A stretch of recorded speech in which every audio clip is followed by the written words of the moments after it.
I am pleased to be joined by Lenny the Gorilla Rufati, who just came off an unfortunate unanimous decision loss to Troy Green at Ring of Combat 69. First off, Lenny, thank you very much for the time. I appreciate it. I know you got to be a little disappointed, man. This is the first loss of your pro career, but it was a close fight, so you got to have some things to take from this to really be positive about moving forward. Just overall, like, how are you feeling right now that the fight's over and done with? Well, obviously, like you said, I'm very disappointed. There's a few things I could have done, like I was just saying. He had the first round, I had the second. It was all wrestling, and the third round, once I got on the top of him, I should have settled and not get so excited. I got excited. I tried to finish him. He snuck out the back door, and that was all she wrote. He got out, and it was 29-28 by 1 point. Also, I noticed I noticed I landed a couple jabs, and he kind of freaked out. Looking back at it now, instead of grabbing him after I punched him, I should have just kept striking maybe, since he was good in the grab and the clinch. But like you said, lesson learned. When you go into a third round of a very close fight like this was, do you feel extra pressure to really turn up the heat and maybe try to go for a finish? Or do you feel like you just want to stick to the game plan depending on, what your coaches tell you and how you're feeling, as the fight has evolved? So that's a great question. I've been in this situation my first two fights. I was 3-0 and I just lost. Now I'm 3-1. My first two fights were also 29-28 wins. So I really, I guess it goes both ways. It's really, I think it comes down to who wants it more, who hustles more. And going into this fight, I might have had the wrong mentality. I'm like, oh, this guy has no finishes. He seems like a safe fighter. He doesn't. He's not a killer. I just didn't have that sense of urgency like I normally do. Unfortunate, but no. So about the game plan. I figured since we each have a round, I'm just going to keep doing what I do best, which is pressure. Had I thought I was down the first two rounds, then I would have just said, fuck it, let's brawl. Let me just throw punches and hopefully put them out. I have knockout power. I've done it several times before, once as a pro and several times as an amateur. It's that same left hook, one hit, drop the guys. It's the best feeling ever.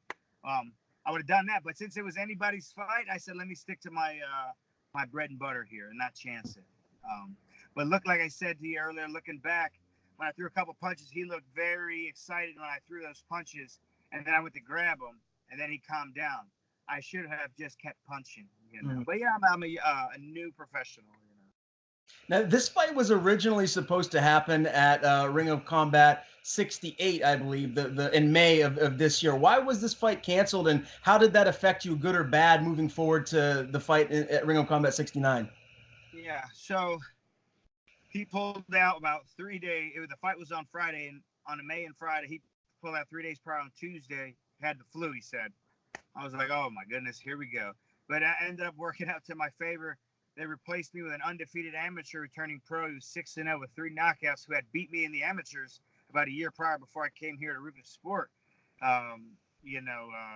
There was no ground and pound then. He likes to box, so the rules were in his favor. But I'm like, all right, well, screw it. Now I can actually pound him when I take him down. So I guess he was maybe excited, maybe he was worried about the ground and pound. I don't know, but I worked in my favor. I put him out. It was like the best night of my life, really. And then going into it, like I said, what it might have affected me was like, oh, I've already trained for this guy. I know this guy. I know what I have to do. There was no sense of urgency for me there, The last fight in May, I had so much urgency because there's a last-minute change-up. And like I said, I was nervous because the guy already beat me. So when the sense of urgency is up, it's in my favor. I was too relaxed, I think, this time around. Obviously, that must have been such a great feeling to go in and not just beat this guy that beat you as an amateur, but finish him. And you talk about going to Roufusport in the last year. Just talk about how you've evolved since then. The Lenny, the fighter that you were when you fought Drago the first time around versus this last time. How much better have you gotten since you've been at Roufusport? Oh man, striking has gotten way better. Actually, a lot of guys backpedal when somebody throws punches at them. You don't want to do that because you can't return. You're setting yourself up for a kick or more punches. You just gotta calm yourself and stay in the pocket and just throw a return. You know, it's a fight. Somebody's going to get hit. You know what I mean? And that takes a while for a lot of people to realize that. We have such good coaches here. They always watch us when we spar.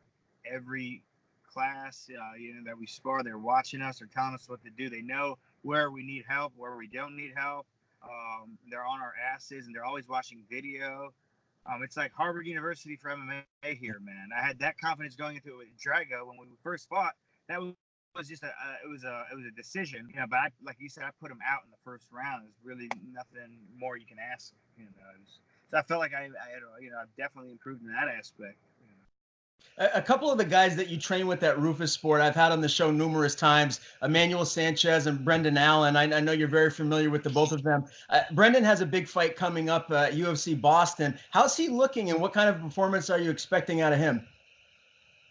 Emmanuel Sanchez was there that night when I got the knockout. I love that man. He's going to be $1 million man very soon.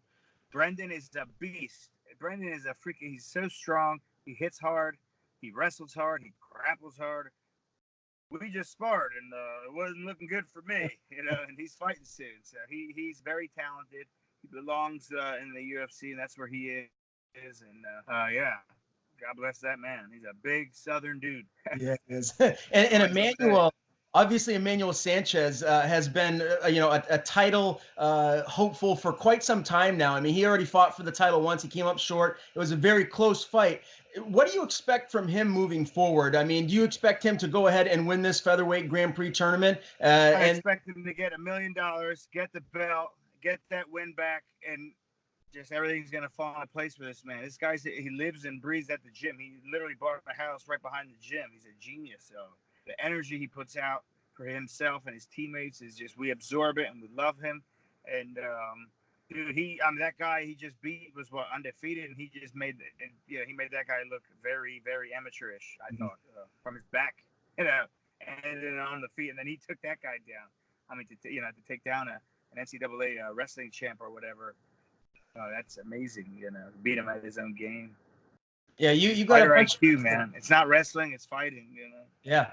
Yeah, through the roof. I mean, you have so many great training partners and coaches right there. I'm very lucky where I'm at. I learned from all these guys, No doubt. And obviously you want to keep moving forward in your career. You talked about maybe dropping down to lightweight, but you talked to your coaches and they said, no, you're going to stay at welterweight. What was that conversation like? And why do they believe that 170 is where you need to be? Well, I haven't been 155 pounds since I was maybe in 5th grade, 4th grade, 6th grade. I've always been a big boy, pretty muscular. I'm 5'9", so I was like, my math was, I'm only 5'9", I can make 55. You can make 55, sure, but will you be effective? Will you have energy? Will you be happy during camp? All these things, no, of course I'm going to listen to my coach. He's a genius. He's one of the best in the world, and it wasn't even a question for him. He's like, Lenny, that would be foolish. He's like, how about you just focus on getting better? He's very right. Just focus on getting better. I saw that. We all saw it. We all reviewed the fight. Guy didn't look bigger than me. Didn't look stronger than me. He just had, a couple errors I made that he took advantage of. That's it. A lot of guys look for excuses. Oh, I lost because of this, lost because of that. No, you just lost because you lost. So I feel confident at 170. Right now, I'm a happy one. No problem. I don't like to sweat that much. I like to have all the energy I can because I exert a lot of energy in my fights. I usually wear guys out. If I don't wear them out, I'll win by knocking them out. So hopefully that's what keeps on happening. It is a fight game, as you know. Anything can happen. Well, you're back in camp now. You're getting ready for the next Ring of Combat event, which is November 23rd. It'll be here before you know it. Do you have any idea as to who they might match you with, or do you have any preferences of someone you'd like to get in there and fight? Yeah, honestly, I trust the promotion to give me a fair. When I'm 3-1, I'm 3-1. I'm getting up there in New Jersey. I have no idea who, but I trust Frankie Perez and his matchmaking skills, and Lou Neglia. Those guys have been very good to me, and I'm going to stick with them as long as I have to. They're very good people. I went to high school in Cherry Hill, New Jersey, which is about 45 minutes from the venue. It's a dream come true. I moved out to Wisconsin now, but now I see all my friends that come to my fights, and it's always a great reunion. It's a great time. They all support me. Last fight I must have sold at least around about 100 tickets. For me, that's good because I live in over a year now. I don't even live in Jersey, and I still have people coming from New York and New Jersey to come see me, and I'm very grateful of that. At least 100. So, I was very happy about that. What message do you have for all the fans and your friends and everyone that wants to come and see you perform in November for Ring of Combat, for your upcoming performance? What can you say? What can they expect to see out of you and your next time stepping inside the cage? Well, I know this. Everybody always wants to come to the fight after you get a knockout. I don't know how everybody feels about after a loss, so we will see. But I know I have great friends, great family members, and supporters and followers. I'm not worried. I know they'll come. They know I have a lot of fire in me now to burn and a lot of energy, and I really, really want to get back in there. And every time you get your hand raised, there's no better feeling, brother. I mean, I've graduated college from the military, got out of jail. Those are all great feelings. The best feeling ever is when you win a fight, especially via knockout. I don't know what's better than that. Just to be at this school, all these guys coach me and help me, and life is good. I'm 31. I wish I started 27. I walked into a gym in my old gym in Maryland, Method MMA. I called them up. I said, "Hey, put me in a cage with a pro fighter. Let me see what I got." They said, "You're crazy, but okay, sign the waiver here so you don't sue us when our guy knocks you out." I'm like, okay. Lo and behold, I almost got knocked out, and I loved it. And now I'm like best friends with the guy. He comes to he corners me at like all my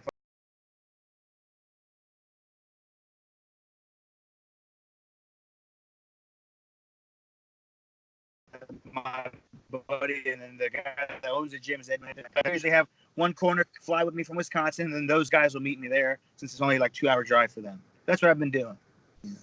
So I got my buddy Ryan Cafaro. He also corners me a lot of times. We went to high school together. He trains some of the best guys in the world. He'll hold pads for Paul Felder, my teammate. He'll hold pads for guys like Eddie Alvarez. And who would have thought we were in high school? I remember we were in high school. We're nerds playing video games. I was in the same grade as his sister. And we're playing freaking Final Fantasy, 20 years ago. And who would have thought that he's a pro fighter? I'm a pro fighter now in MMA. Life is nuts. Well, you clearly have a very bright future, Lenny. You really impressed me. Even in a loss, you look great against a tough opponent, so I'm sure you're going to step right back in there and further your career with another win here in November. I really appreciate you taking the time to join me today, man. I know you got plenty of people that support sponsors, so anyone you want to thank or any social media you want to plug, the floor is yours. Oh, I just wanted to say, when you asked me about a possible, opponents or whatever, I could very well, maybe another fight or 2 or 3, maybe go for the Ring of Combat belt against Troy if he keeps winning his fights. Let's see. I don't see why. It was an awesome fight. We could run it back. We'll see. Maybe not immediately since it was, but whatever they want to do, whatever Frankie Perez says, As far as sponsors, I'm going to start that up. I have just a couple. I don't want to mention all of them because I know I'll forget one, but I just want to mention my buddy Haiti. He always helps me sell tickets. He gets front row. I love that guy. He's a singer in Albanian singer in New York City. Grupi Musicor Melodia. Haiti McManathy, I love you, brother. And I have a lot of restaurants here that help me out in Wisconsin and local businesses in Jersey. But maybe next interview I'll mention all their names. Thank you for doing this. Oh, it's my pleasure, Lenny. I appreciate the time. Have fun tonight at your shift at work and try and get a little sleep because it's been a long day for you. Dude, it's torture. I make pizza. I smell pizza, but I can't eat it. I mean, I'm telling you, it's a lot of dedication to sport.